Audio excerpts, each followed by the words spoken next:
Welcome, everybody. Another episode of Headspace Podcast. Fergoza here, and I am with Keith Brake.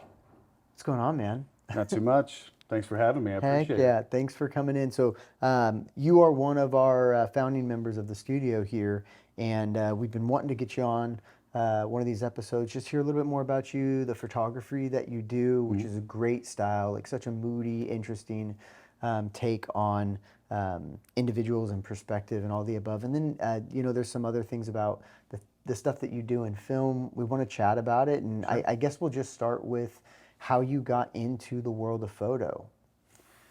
Accidentally.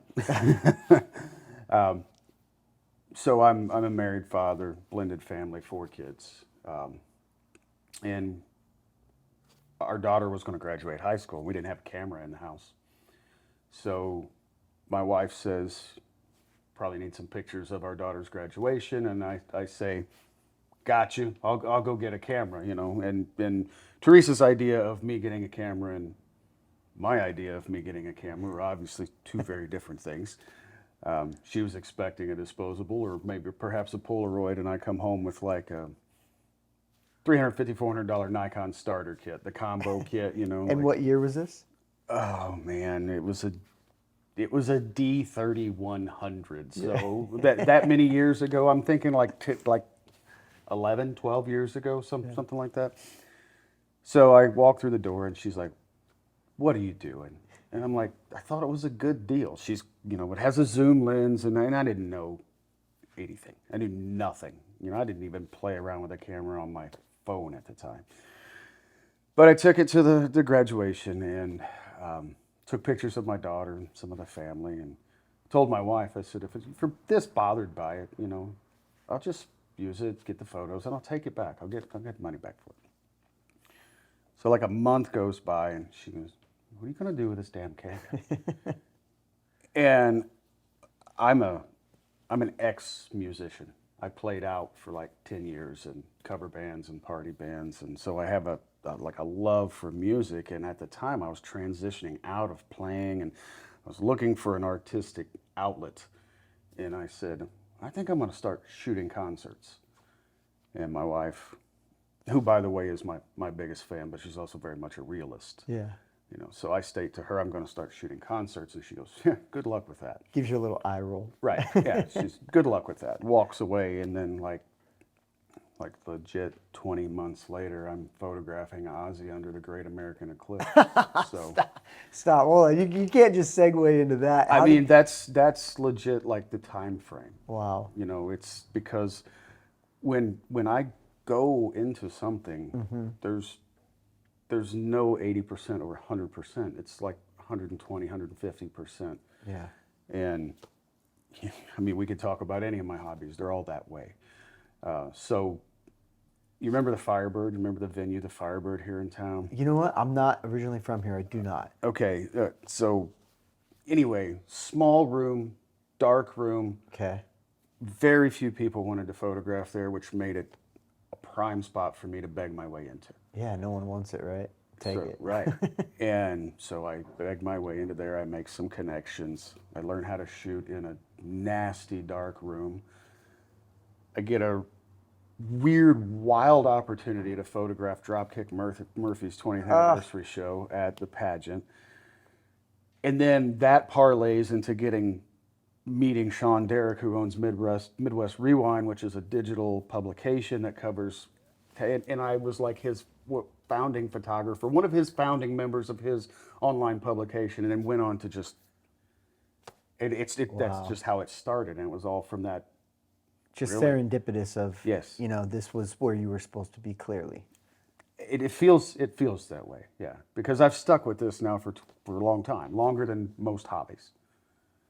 That's amazing. I did not expect that. I didn't know. So again, we've had some chances to chat a little bit via online, but never really got to explore the depth of your work and how much you've done and how long you've been doing it.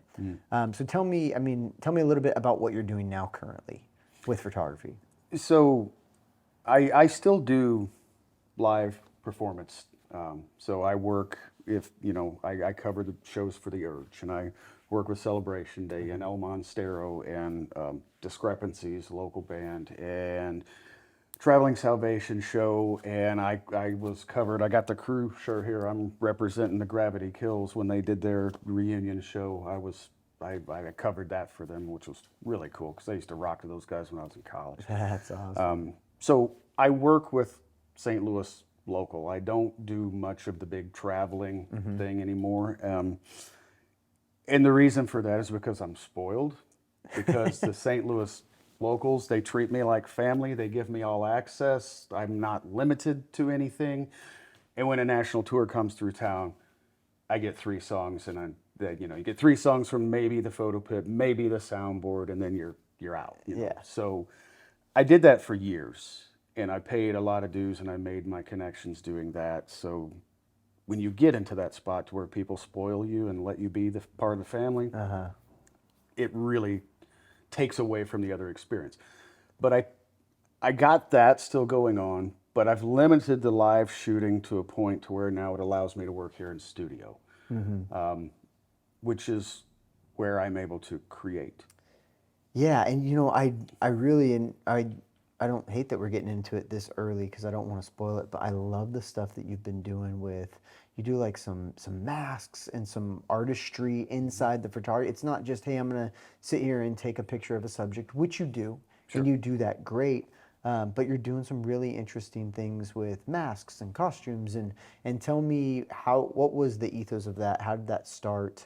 And what's the mission behind it, or where are you trying to take it? Yeah, it's really interesting how this all started, because I was at a point where I was questioning if I wanted to continue doing studio work. I had a solidified name in live performance photography. I had a solidified name for promo work for bands, and I had my niche that I was in, and I was trying to segue into studio. And when you go into studio and you're paying rent on a studio or a fee, you feel like you have to monetize the work. Yeah. Okay. And I was not accustomed to that, because I don't monetize concert work. What my payment is, I get tickets, I get access to a show. I get to talk to people and see angles that you don't get to see. Yeah. That's what I Payment feed enough off of. That's right? Yeah, correct. But I'm thinking I have to monetize the shoot now. So I start to go down that road, and then I realize I hate it. Like, I hate that. Because Do you feel like it robs maybe from the artistry of it? 100%.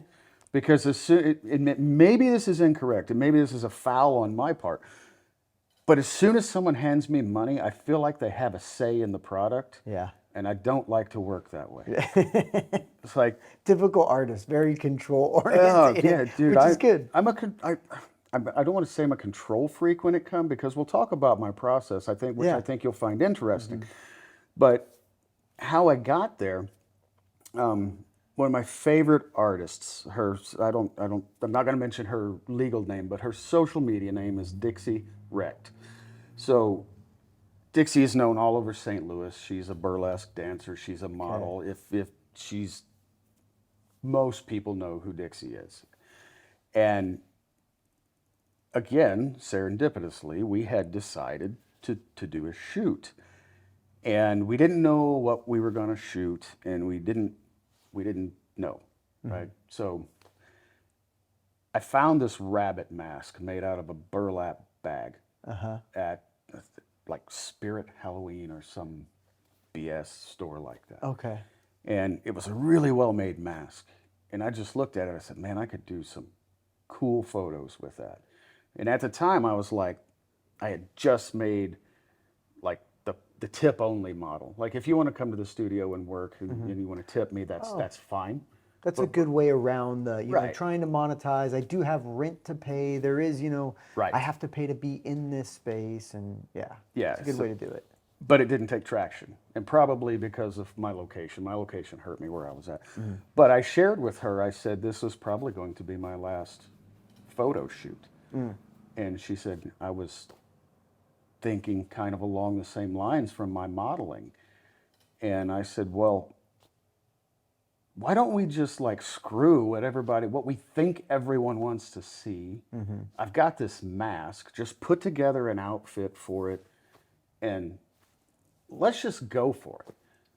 It blew up.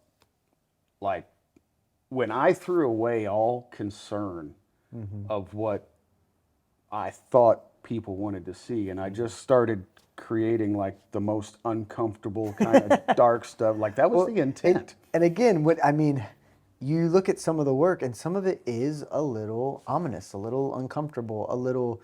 There's a little bit of beauty and a little bit of I don't know what that is, but it's. I think that's what's intriguing about it. It's like I can't look away. My sister-in-law probably stated it best. My sister-in-law sent a message to my wife and said, that picture with the rabbit mask. And Teresa's like, yeah. She goes, it's a fantastic photo, but I don't like it. And I went, good. Good, yeah. That's because if you don't like it, you're not supposed to like it. But if you do like it, then you get it. Yeah. And if you get it, that's where I'm playing right now. Now, the cool thing about this is if you look, and a lot of people don't know this because a lot of people do think that I'm like a super control freak with how I build my shoots. I'm not. I have a concept, and then I'll go to a model and say, I have this concept, and maybe I have this mask. I want to collaborate. I don't want you to tell me what you're doing necessarily. I want you to show up, show me your outfits, and then we create right on the spot. Right on the spot, yeah. So when you look at those photos of Dixie with that rabbit mask, the only thing I provided was the mask. And she brought everything else. And I had to figure it out and shoot her in the moment. And it's that process that I love. Yeah. And the shoot here with the black wedding dress, I didn't know that dress was coming. Again, that was interesting. And the black wedding dress, that had a headdress with it as well. And again, it's had that same feel of almost like maybe a medieval masked party, a masquerade, if you would. But then the black dress really like takes it to a darker spot. And I hate to insert my own thoughts on what you're trying to say there, but it sounds like the art creates itself once the artist and the subject start throwing ideas back and forth. Yes. It kind of pops up. One of my favorite books is a book called Big Magic. I don't know if you've ever read it, but it talks about art, ideas, poems, songs, music existing outside of this place. And when people allow space and say, I have this, let's create, those ideas show up and say, oh, you're talking about me. Yes. Or you're talking, and I've always felt like that. Again, I feel horrible inserting that into what you're explaining to me, but.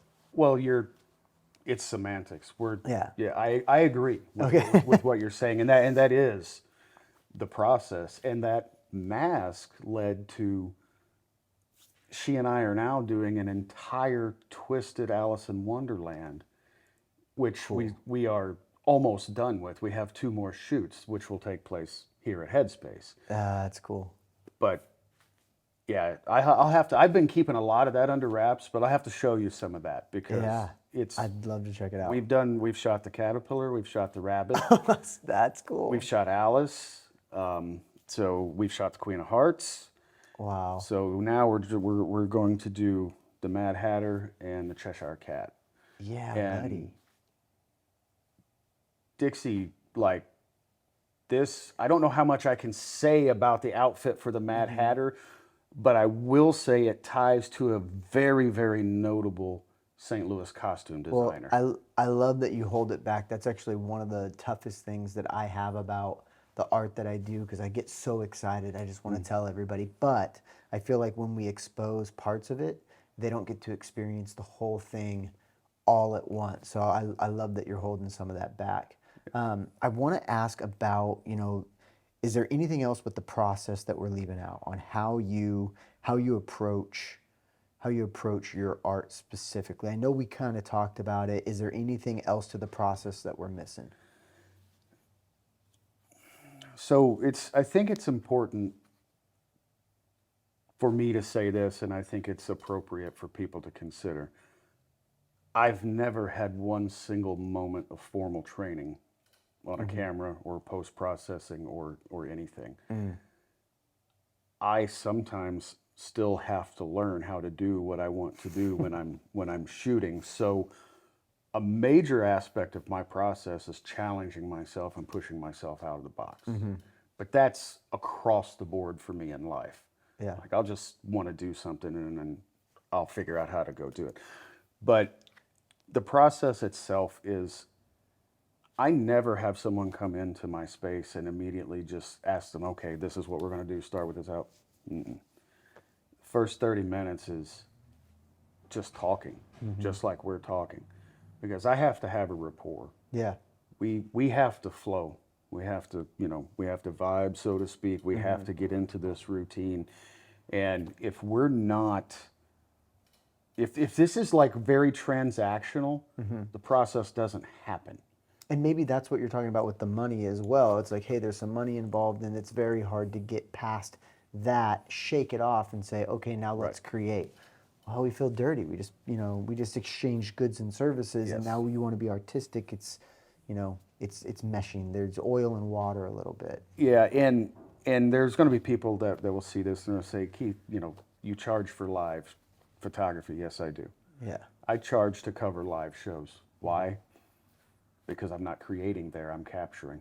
Yeah, oh, it's You're interesting. you're giving me a product. I cannot do anything with a live shoot other than capture what I'm given. Yeah. But I have a passion for creation, which is why I don't charge for studio. Hey, play that one again. I didn't get it. Yeah, no, that doesn't work like that. Loop it. Yeah, but all my creation is true collaboration. Okay. I don't dictate costume. I don't dictate makeup. Only so often will I dictate pose. Interesting. So if I see something in my head, I'll put them there. Yeah. But well, then you have to. I would feel like, so I'm in the process again. Very, very new to me. I fell into photography really just as a happenstance of running into Nate, and that's what he does, and I hang out with him. So if I'm gonna hang out, I gotta have a camera on me, and Sure. He's been teaching me some stuff. But I've been having people come in, and again, if I'm not working with someone who's experienced in modeling, I'm having to come up with the pose, and it's difficult as a photographer. It's like, I don't know, what are you comfortable with? What can we do? You jump in the air or twist like this, and if you don't have anything, it's tough. It's tough. That's precisely the reason for my preliminary conversations. Because for me, like if I start to understand what you do for fun, Yeah. and I start to understand your hobbies, and I start to understand your drive for why you're in my space. Are you here because you like what you saw? Or are you here because you have a vision in your head that you're trying to get out? This kind of lends itself to being able to walk through ideas and posing. And some of my favorite shots I've ever gotten of any of my models are just poses that they've naturally fell into. And I tell people all the time, if you're not a smiler, don't smile. If you are, then smile. Don't not smile. Right. Just bring me whatever the essence of you is, and let's see what comes out of this collaboration. But I'm also very picky about who I invite to model. Well, that was my next deal is, when you're starting out, I feel like I'm just like, I need people. I need people to model, and the people that I would probably be interested in shooting, to be honest, it wouldn't be worth their time to have me come shoot them because I'm not yet at a spot to where I'd be like, oh yeah, we got something great, right? I'm still figuring out very much, but I love that about the process, the conversation, because we've talked to other photographers who have emphasized that part of the process. What are their goals? What are their objectives? The last thing I want is to sit with someone, photograph them, and then them walk away and not like the stuff that we got out of it and feel like they wasted 2 hours with me or wasted, 3 hours with me. Like, oh, that was a joke, right? You don't want that. So that's something that everybody can take away is those conversations beforehand. Yeah, and then I think there's a honesty component. Okay. Like I'm not, like if somebody brings me this crazy concept, I may tell them, I have no idea if I can, but I'm willing to try. I'm big on like eliminating false expectation. Have you ever done this? No, but I think I can. And if you're willing to give me your time, we'll figure it out together. That's another reason why the no pay is really important, because I have a shoot coming up that is going to hopefully involve a live animal. I've never done that before. So I'm going to great. try to capture a bird in flight with a, like, yeah, I have this whole thing in my head, Yeah. and I don't know if I'm going to be able to do it or not. So if there's money involved in that, there's a Yeah. whole bunch of pressure to perform. Yeah, I can see that, especially if it's a first time for you as well. Mm-hmm. If it's something like, you know, a portrait, yeah, I've done 100 of these headshots, sure, I'll charge it for a headshot. You know, Right. there's not real art there. Yeah, that's formulaic. Yeah, for sure. Yeah. Well, let's kind of try to bleed a couple of the things together. So I want to talk about the whiskey reviews that you do specifically, because I'm a cigar guy, I'm a whiskey guy. I love watching them, and I'm writing down some bottles as you. I'm like, oh, okay, we'll try that. I got to check it out. How did that come about? How long has that been going on? Tell me about that project. Oh, that's a big project. That again, so okay, so I used to be a beer drinker. And you know, beer's not, I mean, beer to me is beer. And of course there's different kinds in craft Yeah. beer and you know, for Christ's sake, I'm sitting in St. Louis, so I got to be careful what I say Yeah. about beer. But Budweiser's right over there. Just right, yeah. don't raise your voice. Yeah, so, but whiskey is something different. And, you know, I'm a cigar guy like you, I'm a whiskey guy. And for me, it's like, it was the routine and the ritualistic nature of everything that allowed me to come out of a high stress day job and just to kind of let it all bleed away. You know, properly cutting my cigar, properly lighting my cigar, understanding how to pair with whiskey. And when I started my whiskey journey, it was because I was just kind of getting burnt out on beer. You know, I didn't like the getting bloated up. Yeah, I was gonna say, if you get into beer, it'll hit you hard. Yeah, and it's so again, my wife goes, and probably her most regretted statement in life. My wife says, "Why don't you just get a good bottle of scotch or bourbon or something and treat yourself to a good drink instead of?" So I Yeah. said, "You know, why not?" It's a good wife right there. She's been quite patient. And that parlayed into, I'm a certified whiskey steward. I will be getting my executive whiskey stewardship by the end of this year. That's awesome. Yeah, I mean, if you want to know about a bottle, it's a good chance I have it at home. It's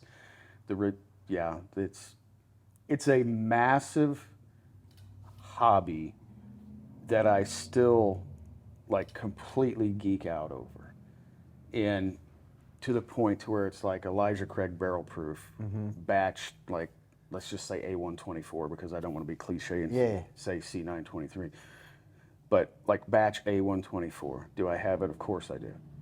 Am I gonna have like B524 when the next batch comes out this year? Of course I am, because it's a different batch and it's going to Yeah. taste different. It's going to nose different. I was hoping you were gonna say, of course I am. Yeah, it's always like Yeah, of course I am. it's another thing that I challenge myself with, Yeah. and those are the hobbies that stick with me, like blind tastings and helping people that are just getting into whiskey appreciate and know how to like it. Like some people think that they need to go for a barrel proof, like straight out of the gate, jump like the first drink of the day. They've only had a couple, you know, like they've tried some Woodford and now they want some Elijah Craig barrel proof. And Yeah. oh, no, I don't like that. Now I hate bourbon. We try to Ease avoid into those it. things. Yeah. You know, it's like when I first started drinking coffee, it was like, oh God, I hate it. Now it's like, oh wow, it's your palate changes, and what I used to enjoy in whiskey, now I'd find I don't dislike it, but I'm like, no, I need something a little more robust. I need, you know, the single barrels. I need something that's going to have an interesting flavor palette, or I'm just going to be like, yeah, it's just whiskey. You know, it just tastes like water. It's like beer. Oh, it starts to taste like water. That's horrible. It can. No, it's but it can, right? I mean, there's first thing about the whiskey journey is understanding what your palate is and where you want to play, and then also exactly what you said. your palate will evolve. It'll become more sophisticated, and what was once really tasty to you Yeah. no longer cuts it. That's where the money comes in. Yeah, yeah. I've gotten so it started with like, oh, I don't need to spend too much on whiskey. I'm not gonna, spend $15. I'll spend 25. And then it was like, well, maybe this $35. And now it's like, dude, if I'm not spending 45, $50, why are we getting whiskey? I wish I could get back to the 45. Well, again, I'm early in my journey, but I foresee a lot of whiskeys ruin in the you. future. I'm ready. I can ruin you. I'm trust me. excited about the possibility of being ruined. Yeah, if we ever want to revisit this and then do like a whiskey sipping podcast, I think we must. I got you covered. I got you covered. All of a sudden, Nate's over there taking pictures. He's all, I'm going to be in this one. I'm sitting down. I'm sitting down. Yeah, I did. I've done that a couple of times for friends. They've come to the studio and I've set up like a tasting. And, We'll get another camera. We'll get Nate in here for that one for sure. yeah. That's awesome. Yeah, I mean, and I have friends in the whiskey business, so the network goes pretty deep. Yeah. So the review process. Now you've been posting the reviews. How long have you been posting those reviews? Since maybe November of last year. Okay, so Maybe that's fairly new. Yeah, that was me being an old man deciding I wanted to get enough TikTok followers to go live. And Do you have it? Oh yeah. Yeah. I got it in like 3 months. That's awesome. And really, it doesn't take that long if you're being consistent and you're just posting content and you'll get it for sure. Yeah, and the people, my wife cracks up when I say this, but it's true. The bourbon community on TikTok, like people don't think communities exist virtually. I'm here to tell you that they do. And the bourbon community on TikTok is very magnanimous. Wow. Just they want to educate and they want to share and and it's parlayed. Actually, we have gone from digital and we've actually met in person in Louisville for giant bottle share and so That's great. Well, that's the whole, that's the the goal of any good online group is to actually make it community and not just this weird world where we all right. talk via screen. So you've been doing that since November. And what's kind of on the horizon for you? What projects do you have coming up that excite you? What can you talk about? Again, I don't want to do any spoiler alerts, but what do you have coming up that really is driving you right now? I don't think anything is out of the question for me to talk about at this point. I think everything's been announced. So probably one of the most exciting things is Steve Ewing. I mean, if you're from St. Louis, I don't have to tell anyone who Steve is. But he and I are working on a book. Now, for those who aren't from St. Louis, if you're seeing this, it is the lead singer of The Urge, correct? So, Steve is the lead singer of The Urge. He's Local band here, pretty big. Local band. They blew up. They toured the world. I mean, Steve has toured the world. They're huge in St. Louis. Rock, ska, fusion. He owns restaurants here in St. Louis. Steve's Hot Dogs, Steve's Meltdown. He's got an acoustic duo. He's got a full band. He has a Stevie Wonder tribute called Master Blaster. And when he guest appears for El Monstero to sing Have a Cigar, they will announce him as, I've heard them announce him as the unofficial mayor of St. Louis. So, He's doing all the things that we'd like to do. all of that, and plus he's an over 50 bodybuilder that just he wins. Like I just photographed him here the other night, and all of his awards are hanging around his neck and everything. Steve, but the best part, Renaissance man, legitimately. He is, but for all of that, he's just a great human being and someone I'm super proud to call a friend. That's awesome. Because they don't come any better than Steve. But a year ago, more than, I took Steve a concert print. And he's got a lot of my work hanging up in Steve's Hot Dogs. So if you go in there and see a lot of his concert shots, a lot of that's you. I think at this point, almost all of it is. Wow. But I look at Steve, you know, I'm sitting there at the bar and eating, and we're chatting, and I just haphazardly make a comment to him. I said, you know, at this point, I said, I've photographed you so many times. I said, I think I could probably just make you a book. And his eyes lit up. He goes, that's a great idea. That's cool. And I'm like, and in my head, I'm like, I just meant like go down to Walgreens and take like 50 photos and like make you a I book. was like a collage thing I was Right. doing, like summer project maybe. And he goes, dude, we could do it. He goes, you remember like that girl that followed around there? I'm like, Annie Leibovitz with the Rolling Stones? He's like, yeah, dude, you can like follow me around for like a year and then we'll pop this book together. And I'm like, yeah, if you're down, I'm that's down cool. for this. So that's how it started. We've been working on it for a while. We just made the announcement that we're doing it. We've kept it under wraps for like legitimately almost like 10 months. Wow. That we were working on it, which is hard to do. I get it. It's hard. I wouldn't have made it. There's no way. That's awesome. So that's super cool. We're going to run a little bit of a contest. We just decided this today. Steve will be making this official announcement on his socials tomorrow because he has way more traction than I do. But we don't have a name for the book yet. So we're going to have a contest. We're going to let the public give us ideas for book names. I like so it. we can increase engagement. Yeah. And then whoever gives us the name that we decide on, Steve and myself will bring them here for a photo shoot with Steve. I love that. So That's so cool. and they get a free copy of the book, of course, Yeah. because they named it. Yeah. So that's super cool. I've got to, like someone, that's cool on so many aspects. I don't know how deep we want to go into it, but I used to listen to The Urge, and I still remember like this, having this geeked out feeling the first time that I got to even photograph Steve without knowing him. And then through a mutual friend, Dania Artemisi, I was actually able to meet Steve and take a few photos of him, and then he liked what I saw and like how I presented the photos, and then now we're friends. So it's like someone that I used to really look up to, and I still look up to him, but now he's my But friend. yeah, but that's an interesting thing that not a lot of people get a chance to cross over from admirer to someone who's standing next to. Right. I just want to, we don't get a lot of opportunities to talk about that process. I'd love to hear your perspective on, pre and then post of what was that what is that process? How strange is it to be on the other side of that? Yeah, so I'm like, as we talk about this, it's perhaps I'm realizing how fortunate I am because I've had this twice now.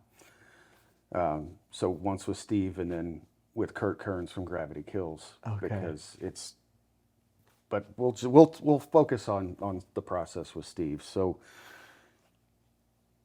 it was like, I was like the typical fanboy over Steve because, man, Urge music has been in my life since college, and Steve is always like this enigmatic, larger than life, just personality. And I've never seen him not smiling.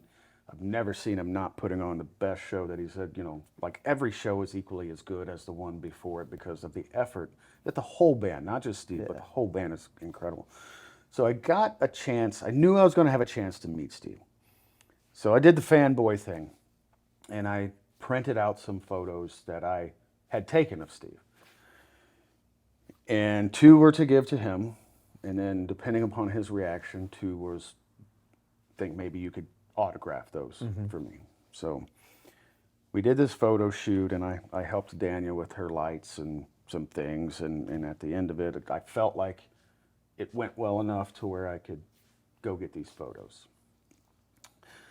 So I go and get the photos, and I've got them in frames, and I'm holding them, and I said, hey, if you don't want to, I understand. I said, but these are for you, no matter if, I said, I don't care if you take them home and throw them in the garbage. I don't care.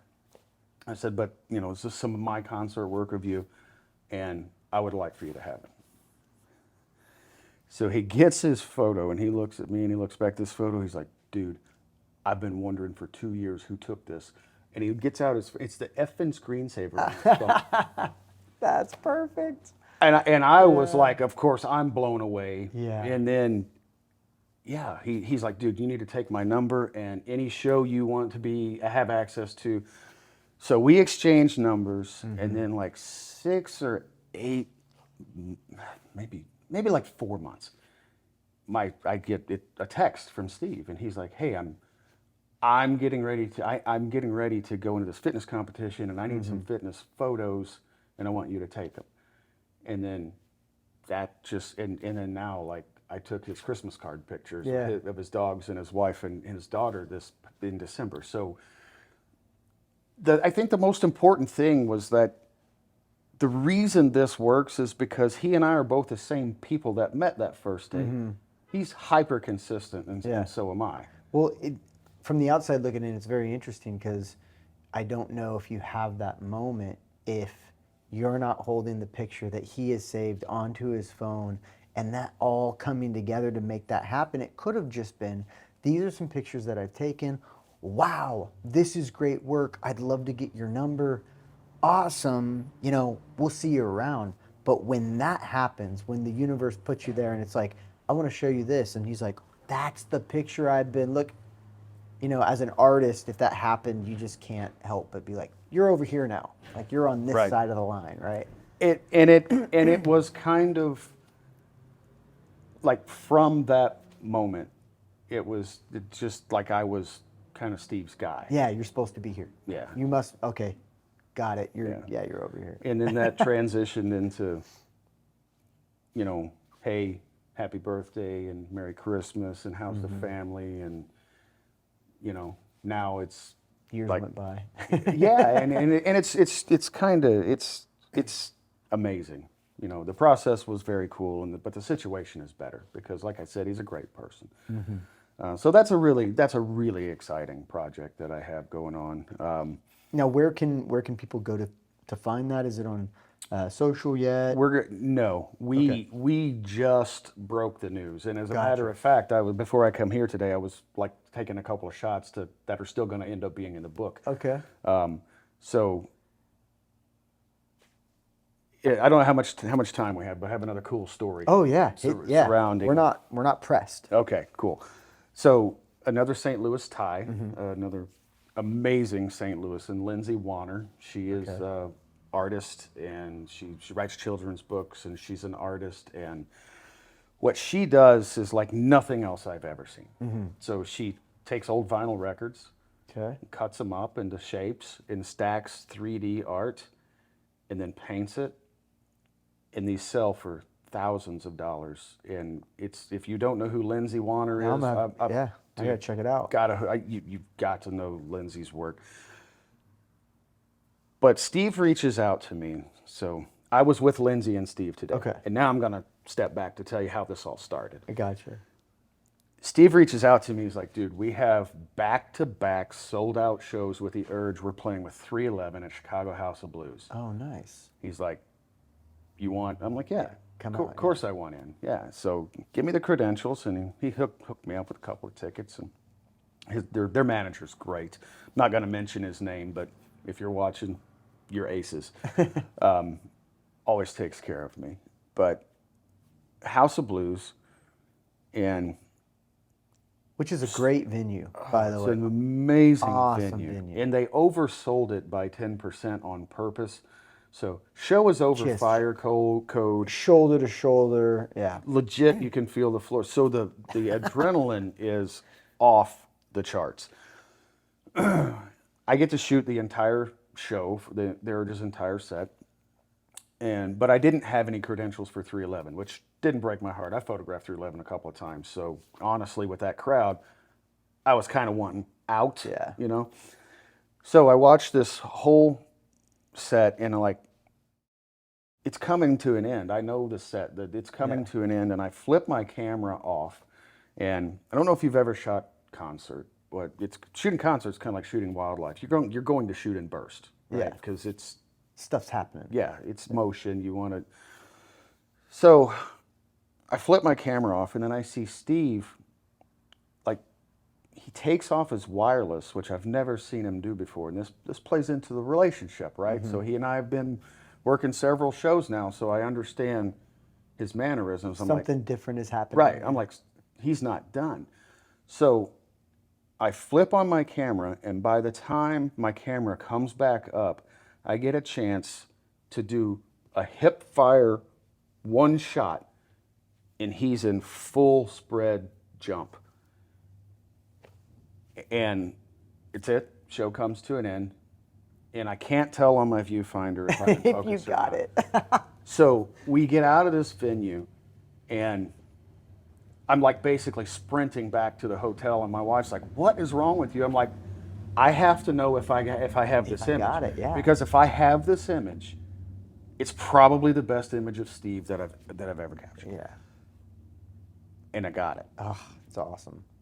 So I made a print. Of course, I posted it. You know, Oh, yeah. Urge Rocks, the House of Blues, and Steve blasts it out, and he sends me a message. He's like, "Dude, that photo is sick," and I'm like, Almost didn't happen, but yeah. Right. Yeah, I was ready. I was ready on the spot. Don't right. worry. So, and Lindsay sees the photo, Okay.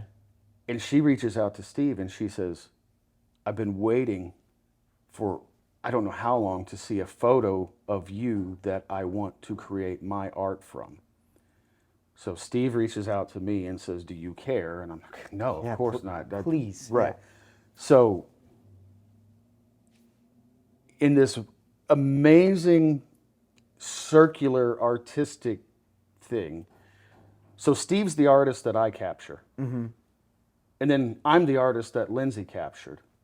And then today I took a photo of her with the art that she used. wow. So it's like complete circle. That's wild. And it's actually bleeding back to what you were talking about is the art is creating itself. It's just exposing itself. It's saying like, hey, I'm over here, check this out. Oh, I've been waiting for that. And that is amazing. Yeah.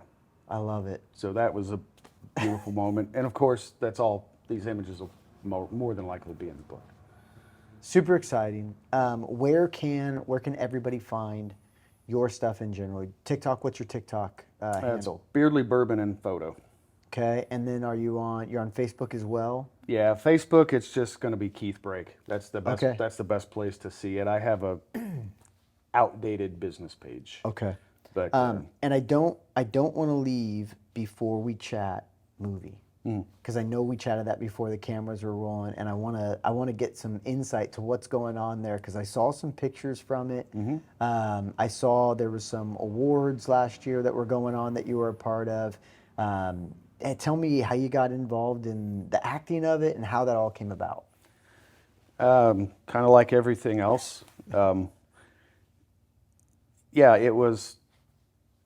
I'll start with the awards. So Kevin Edwards is a local writer and director for independent film. And he had a TV show for a while that was called Always Late TV. It was an internet TV. You could stream it. So he has this thing called the Always Late TV, or the ALTV Movie Awards. And some people may be thinking, well, that's cute. But first of all, it's the only one that exists for independent film the way that it's done. And just a month ago, I was fortunate enough to be a presenter. We had people from Canada, we had people from Japan, we had people, because no one's doing, this is not just a film festival where people get together. I mean, that's part of it, but it's an actual awards. Yeah. And lots of people it's gaining a lot of traction. And I was fortunate enough to be part of that. But Kevin had reached out to me in the past, and he said, "Have you ever considered acting?" And he said, "I'm not going to lie, I want to typecast you." And I'm like, wouldn't be the first time. I said, because I've been in music videos, where I play like a very angry father of a drug addicted child, and he goes, "Well, The beard helps, by the way. yeah, It yeah, just puts you there. It's right? it's the beard, and it's the tattoos, and the fact that I can take my face to a scowl, which is almost naturally. Yeah. And he goes, "Well, I want you to be in this movie that will released this year, and I said, okay, tell me a bit about my character, and he said, it's you're an asshole, man. You're the darkest character I've ever written, and I don't want to talk too much about the details because I want to let the movie tell the details. But he wasn't joking. I play a real winner. Yeah. So Got to explore some parts of you that you don't normally tap into. yeah, I mean, and it's wild because at the movie awards I presented in full character. So That's what I had seen. Again, I saw you come out in chains, and I was like, dude, I gotta ask about this when we interview him. yeah, so I'm a bad guy in the movie, and Love it. I come out in a prison jumpsuit, and the cops in the video that you saw, Yeah. they're real. That's awesome. Like the Alton PD, they allowed them to come. They Yeah, hooked that's me up for real with the real deal shackles, the cuffs, Yeah, everything. that's different, right? Yeah. I've had to do that one time for a gig, and that's different. Yeah. When we filmed the scene, I spent 8.5 hours 3-point hooked up. Yeah, I don't think I could do 8 hours. You don't realize it's 8 hours when you're like in the middle of doing it because you're so concentrating on like what's going on, And then Did they ever, sorry to cut you off, did they ever leave you alone? Was there ever a break where like, hey, we're going to go do this other thing, just sit here and wait? Did you ever the have entirety of the day was my scene with one other Okay. actor. The only time we took a break is if I had to go to the bathroom or when the hamburger showed up, where we You're had a eating like snack. this. Yeah, it's in when you think acting, I mean, I didn't know what to think, right? Yeah. I'm like, I'll do this for one simple reason only, so I can say that I did. Heck yeah. It's like I'm just going to put this on my list of things that I've done because now I'm going to have an IMDb page, Yeah, to go buddy. along with all this. But it turned out I enjoyed it. I really enjoyed the whole process because again, it's creation. Yeah. And now it's a different kind of collaboration. Kevin has a vision of like how he wants me to be. And a director has a vision all the way down to how you deliver lines.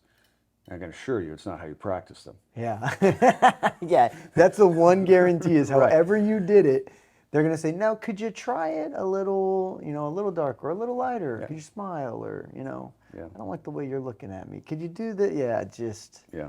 curveballs.